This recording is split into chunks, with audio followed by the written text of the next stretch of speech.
നടിയും അവതാരികയുമായ പേളിമാണി ആശുപത്രിയിൽ. വേദന സഹിക്കാൻ കഴിയാതെ എത്തിയ താരം ഇനിയും കിടക്കണം ആശുപത്രിയിൽ.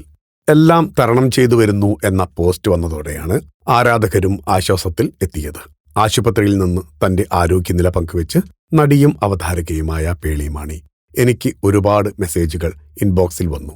ഇത്രയധികം മെസ്സേജുകൾ ലാസ്റ്റ് എനിക്ക് ലഭിച്ചത് കല്യാണത്തിന്റെ സമയത്താണ്.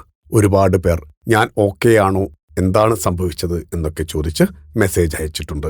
മെസ്സേജുകൾ കണ്ടപ്പോൾ ആശുപത്രിയിൽ അഡ്മിറ്റ് ആണെന്ന സ്റ്റോറി ഇടേണ്ടിയിരുന്നില്ലെന്ന് തോന്നി.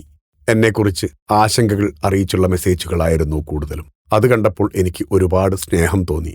എനിക്ക് തീരെ സുഖമില്ല. വയറിൽ ഇൻഫെക്ഷൻ വന്നതാണ്. ഞാൻ കഴിച്ച എന്തെങ്കിലും ഭക്ഷണം കാരണമാകാം ഇങ്ങനെ സംഭവിച്ചത്. എന്നിരുന്നാലും സഹിക്കാൻ പറ്റാത്ത വേദനയായിരുന്നു. 2-3 ദിവസം കൂടി ആശുപത്രിയിൽ കഴിയേണ്ടി വരും. എന്റെ ആരോഗ്യം മെച്ചപ്പെടുമ്പോൾ അവർ എന്നെ ഡിസ്ചാർജ് ചെയ്യുമായിരിക്കും. 3-4 ദിവസത്തിനുള്ളിൽ ആശുപത്രിവാസം അവസാനിക്കും. ശേഷം കുറച്ച് ദിവസം റെസ്റ്റ് എടുത്താൽ ഞാൻ ഓക്കെയാകും. പൂർവാധികം ശക്തിയോടെ, കൂടുതൽ അലമ്പ് ജോക്സോടെ തിരിച്ചുവരും. എല്ലാവരോടും സ്നേഹവും നന്ദിയും. ഇതൊക്കെ എന്ത്? നമ്മൾ സ്ട്രോങ് അല്ലേ എന്നാണ് പേളി ആരാധകരോട് ചോദിക്കുന്നത്. അതെ, സ്ട്രോങ് ആണ്. പ്രാർത്ഥനയുമുണ്ട് കൂടെ. ഫിലിം കോട്ട്. നിങ്ങളുടെ കരുത്തിൽ ഞങ്ങൾ ഉയരുകയാണ്. സബ്സ്ക്രൈബേഴ്സ് 10 ലക്ഷം കടന്നിരിക്കുന്നു. സ്വർണ തളിക നേടാൻ സഹായിച്ചതിന് നന്ദി. നിങ്ങളും ബെൽബട്ടൺ അമർത്തോ. നല്ല വാർത്തകളുടെ നോട്ടിഫിക്കേഷൻ ഉടനെത്തും.